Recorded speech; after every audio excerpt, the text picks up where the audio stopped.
திராவிட முன்னேற்றக் கழகத்தின் துணைநிலை அமைப்புகளுள் கூடுதலாக 2 அணிகள் உருவாக்கப்பட்டிருப்பது வரவேற்கத் தகுந்தது. மாற்றுத்திறனாளிகளின் நலன்களுக்காக திமுக சிறப்பு கவனம் செலுத்த வேண்டும் என்கிற அடிப்படையில் இந்த அணி உருவாக்கப்பட்டிருப்பதாக அறிய முடிகிறது.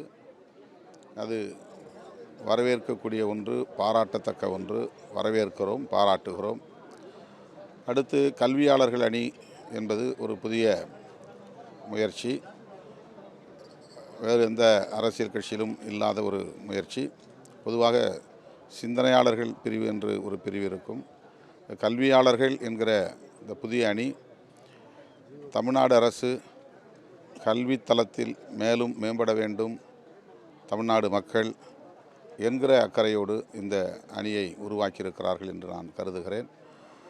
கல்வி தொடர்பான கொள்கை அறிக்கைகளை வரையறை செய்யவும், கல்வியை மென்மேலும் மேம்படுத்துவதற்கு, இந்திய அளவில் மிக உயர்ந்த இடத்திற்கு தமிழ்நாட்டை கொண்டு போய் சேர்ப்பதற்கு திமுக சிறப்பு கவனம் செலுத்த திட்டமிட்டு இருக்கிறது என்பதை இந்த அணி உருவாக்கத்திலிருந்து உணர முடிகிறது.